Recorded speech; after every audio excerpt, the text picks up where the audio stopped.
Hey guys, I wanted to talk to you today about volume and the relationship between the volume of a prism, which is what we've been working on the last few days, and volume of a pyramid. Now, the first thing we should understand is that the pyramid and the prism have the same height, right? You can see that the height is the same, but also the base areas are the same. Right? Base area is a square. And we want to take a look at the relationship between the volume of the pyramid and the volume of the prism.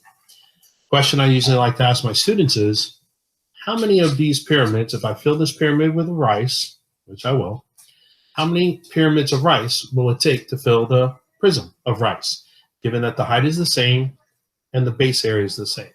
All right, well, let's take a look and see. So let's start with one pyramid of rice. Okay. So here's one pyramid of rice. I'm going to fill it, fill my prism, right? And we get to about there. Right, take another pyramid of rice. All right, I'm going to fill. Try not to spill rice all over, which I am, right? And there we are with two pyramids of rice. So we're able to get actually three pyramids of rice. Try not to spill the rice all over. But it actually takes, try to even it out a bit.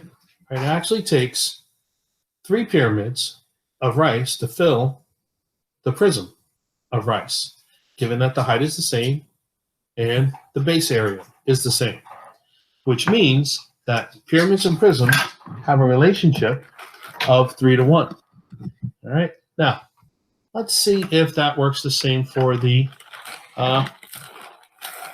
triangular base. Here's a triangular pyramid.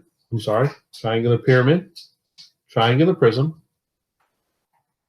same base area. All right, let me show you that. The base area is the same.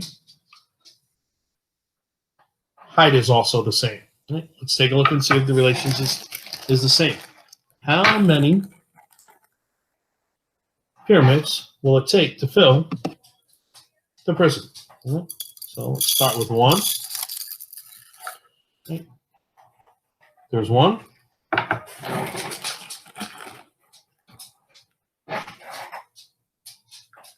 One. Right. There's two.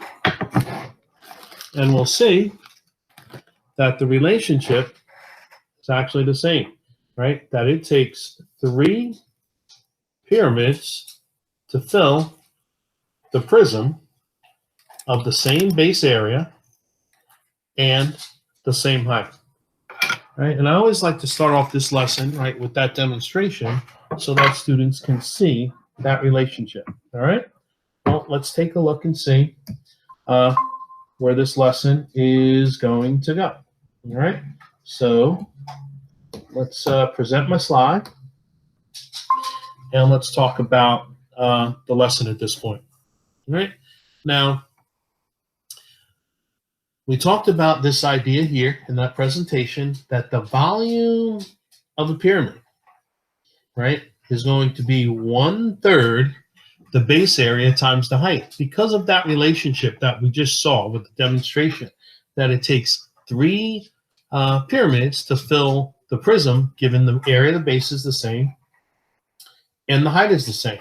All right, so what does that look like when we do our problems? Right? Let's take a look and see. So we always want to start off with our formula. Volume is going to be 1/3 base area times the height. Well, we're given our base area for this problem, okay? So our volume is going to be equal to 1/3. Our base area here is 48. The height of the pyramid is 9. So for the volume here, it's going to be 1/3 times 48 times 9, and that's going to be equal to 144 cubic millimeters for the volume. All right, but that is 1/3 times 48 times 9. Now, those of you using calculators, it might be easier for you guys to do the multiplication first, to multiply 48 times 9, but then you want to divide that product by 3, because if we want to find 1/3 of something, we want to divide that by